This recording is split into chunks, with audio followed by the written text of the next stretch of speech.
আজকে আপনাদের কুমড়ারি বানানো শেখাবো, তার জন্য আমার লাগছে কুমড়ো। জিনিস শেয়ার করছি, অনেকে তো বেগুনি বানিয়ে খেয়েছেন। এই যে আমি নিয়েছি কুমড়ো, এটাকে কুমড়ানি বলে। এই কুমড়ো এমনি পাতলা পাতলা করে কাটবেন, পাতলা পাতলা করে কেটে যেমনি বেগুনি করে না, এই যে আমি বেসন কিছুটা গুলে নিয়েছি, গুলিয়ে এটাকে ফেটিয়ে নিয়েছি ভালো করে, নুন আর হলুদ দিয়ে ফেটিয়ে নিয়েছি।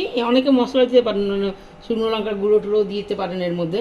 দেওয়ার পরে যেরকম বেগুনি করে এরকমভাবে ডোবাবেন, এরকমভাবে ডুবিয়ে আর তেলে ছাড়বেন। আমি তেলটা আগেই গরম বসিয়ে দিয়েছিলাম, তেলটা আমার মোটামুটি গরম হয়ে গেছে। এই তেলে এইভাবে ছাড়বেন কুমড়োগুলো। কুমড়ো তো অল্প মানে পাতলা পাতলা কাটা বলে এবং কম তেলই দিয়েছি, এতেই আমার ভাজা হয়ে যাবে। এই দেখুন, এটা কুমড়ো নিই, এটা আপনারা করে খেতে পারেন, খুব দারুণ লাগে খেতে। এর মধ্যে একটু লঙ্কার গুঁড়ো টুড়ো দিলে যারা পছন্দ করেন ঝাল খেতে, ঝাল দিয়ে দিবেন, একটু কোনো চাট মশলা থাকলে দিয়ে দেবেন, আরও টেস্ট লাগবে। ঠিক আছে, আমি দেখাচ্ছি আপনাদের ভেজে।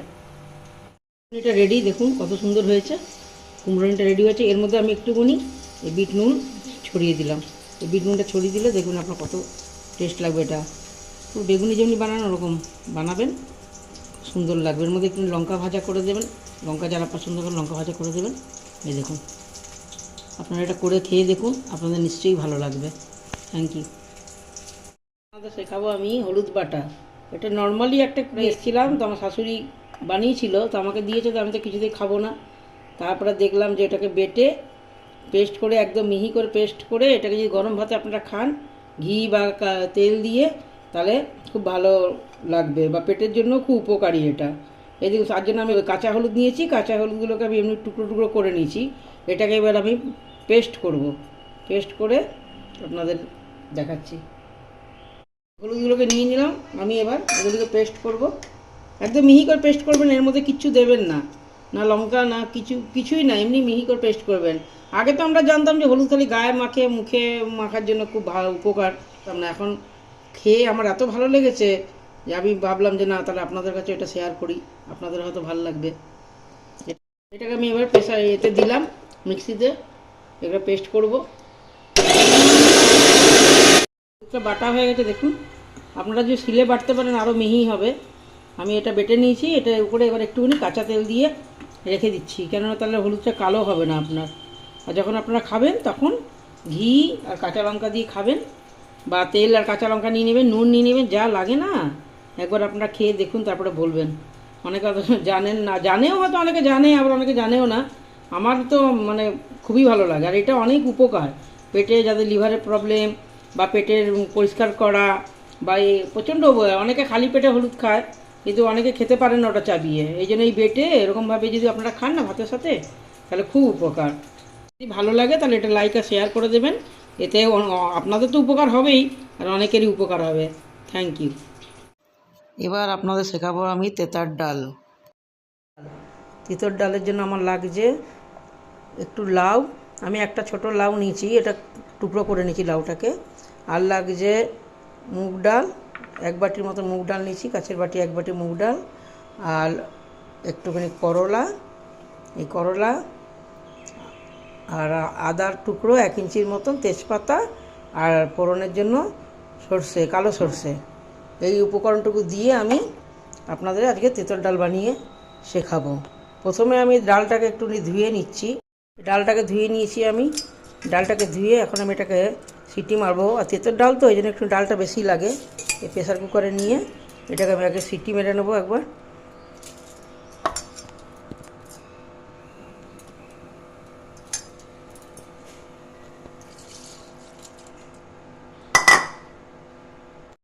একদম অল্প জল দেবেন, ডালটা ধুয়ে আমি প্রেসারে দিয়ে দিয়েছি, একদম অল্প জল দেবেন।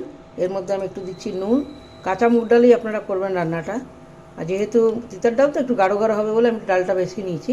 আপনারা নিজের ফ্যামিলি মানে সব এই হিসাবে আপনারা ডালটা ইউজ করবেন। এবার আমি এটাকে সিটি মারবো, দুটো সিটির মতন মেরে নেবো, 2-3টে সিটি, যাতে যেরকম ডাল গলে আর কি, গলিয়ে দেবেন না, একটুখানি যাতে মানে গোটা গোটা থাকে এরকমভাবে ডালটা গলাবেন। এবার নেক্সট আমি কড়াই চাপিয়ে দিলাম। প্রথমে আমি একটুখানি করলাটাকে ভেজে নেব,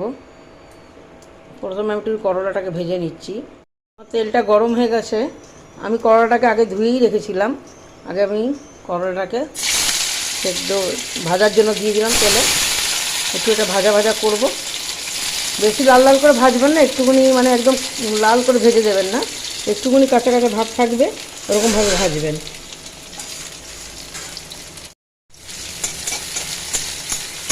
করলাটাকে একটু ভাজা ভাজা করি।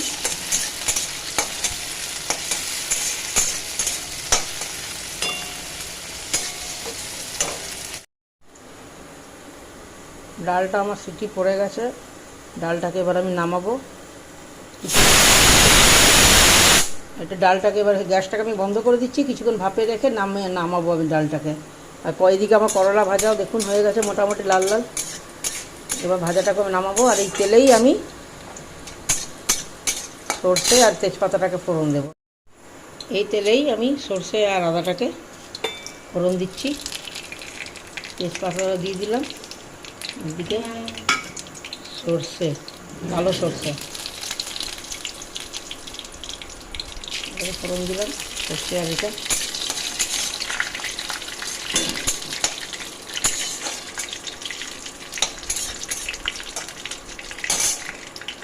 ফোড়ন দিয়ে দিলাম। আদাটাকে আমি একটু ঘষেই রেখে দিয়েছিলাম, বা বেটে রেখে পেস্ট করে নেবেন যারা দেবেন তেমনি। এই আদা বাটাটা এবার এর মধ্যে আমি দিয়ে দিচ্ছি।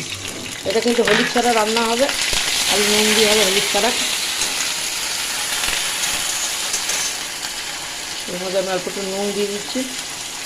ডালে দিয়েছিলাম ওই আন্দাজে দেবেন নুন, নুনটা যতটা লাগবে। আমি একটু ডালে দিয়েছিলাম বলে একটু কমই নুন দিলাম, এটাও দিয়ে দিলাম। এবার একটু হালকা ভাজা ভাজা করবো, বেশি না, বেশি লাল লাল না, হালকা ভাজা ভাজা করবো। এবার প্রেসারটাকে আমি খুলে দেখছি ডালটা কতটা হয়েছে, সেই ঢাকনাটা খুলে দেখছি ডালটা আমার কতটা হয়েছে। এই দেখুন ডালটা একদম গলে যায়নি, এরকম একটু গোটা গোটা আছে। এবার আমি করব কি, লাউটাকে এর মধ্যে দিয়ে দেবো। লাউটাকে দিয়ে দিচ্ছি, লাউটাকে দিয়ে আমি একটা সিটি মেরে নেব, তাহলে কি লাউটা গলে যাবে। আর যারা প্রেসারে না দিয়ে সিটি মারতে চান তাহলে আপনারা করবেন কি, তাহলে এতে দিয়ে দেবেন, যখন কড়াইয়ে আদাটা এটা করলেন তেজপাতাটা তখন দিয়ে দেবেন। না হলে সবথেকে ভালো একটা সিটি মেরে নিলেই ভালো, এটা তাহলে তাড়াতাড়ি সেদ্ধও হয়ে যাবে, রান্নাটাও তাড়াতাড়ি হবে। আমি আগে একটা সিটি মেরে নিচ্ছি। এর মধ্যে অল্প একটু জল দেবেন, বেশি না, অল্প, জাস্ট মানে লাউটা সেদ্ধ হওয়ার মতন। নুন তো দেওয়া ছিল আগেই ডালের মধ্যে, নুনটা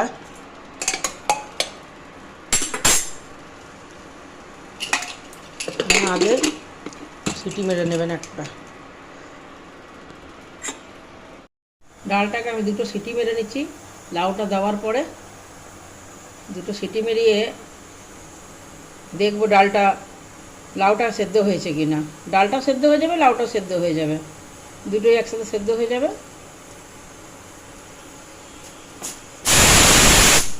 এবার আমি গ্যাসটাকে বন্ধ করব, গ্যাসটাকে বন্ধ করে দেখবো সেদ্ধ হলো কেন। এর ঢাকনাটা খুলে দেখছি প্রেসারে ডালটা আমার কতটা হয়েছে। এই দেখুন ডালটাও সেদ্ধ হয়ে গেছে আমার, লাউটাও গোটা গোটা রয়েছে। এরকমভাবেই আপনাদের সেদ্ধ করতে হবে এটাকে। এই দেখুন ডালটাও একটুখানি রয়েছে, পুরো মানে হয়ে যায়নি, আর লাউটাও দেখুন আমার গোটা গোটাই রয়েছে, লাউটাও গুলে যায়নি। একটা সিটি মেরে নিলে হয়। এবার যে আমি তেল মশলাটা করেছিলাম আদা আর এটা সর্ষে আর দিয়ে যে মশলাটা করেছিলাম, এবার এটার মধ্যে আমি ডালটাকে দিয়ে দেবো। একটা কথা মনে রাখবেন, এই ডালে না হলুদ পড়ে আর না আপনার লঙ্কা, এরকম জাস্ট এরকম হবে, গাঢ় গাঢ় হবে ডালটা। আরেকটু পাতলা করতে পারেন আপনারা, আরেকটু আমি জল দেবো, আর অল্প একটু জল দিয়ে এটাকে অল্প একটু পাতলা করলাম। এবার নুনটা আপনারা একবার দেখে নেবেন কীরকম, নুনটা যদি লাগে নুন দেবেন।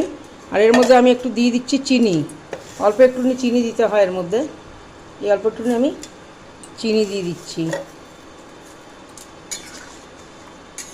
ডালটা আমার একটুখানি ফুটলেই আমি এটা নামিয়ে দেব।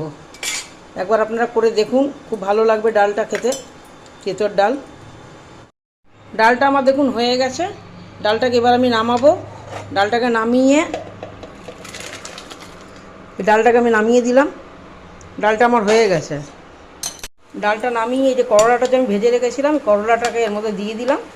আপনারা ডালে মানে করলাটা দিয়ে ফোটাতেও পারেন, না হলে এইভাবে রেখে দেবেন। এই যে করলাগুলো দিয়ে দিচ্ছি, ডালটা আমার রেডি। এরপরে আরেকটা আমি দিচ্ছি, ওটা আপনারাও করবেন। যদি গন্ধরাজ লেবু থাকে, গন্ধরাজ লেবুর পাতা না কিছুক্ষণ দেবেন, দেওয়ার পরে ওটা একটু ঢেকে দেবেন। এই পাতাটা আমি দিয়ে দিলাম, দিয়ে ঢেকে দেবো, দিয়ে কিন্তু বেশিক্ষণ রাখবেন না, কিছুক্ষণ পরেই এটাকে উঠিয়ে নেবেন। নেওয়ার পরে দেখবেন আপনি কত সুন্দর একটা সেন্ট এসছে আপনার ডালের থেকে। হ্যাঁ, আর যদি পাতা না থাকে তাহলে গন্ধরাজ লেবু দিয়েও আপনারা খেতে পারেন। এই আমার তিতার ডাল রেডি। এবার আপনারা দেখুন, আপনারা বানিয়ে খাবেন নিশ্চয়ই, আপনাদের খুব ভালো লাগবে। এরপর যদি আমার এটা ভালো লেগে থাকে ভিডিওটা, তাহলে সাবস্ক্রাইব আর একটু লাইক করে দেবেন। Thank you.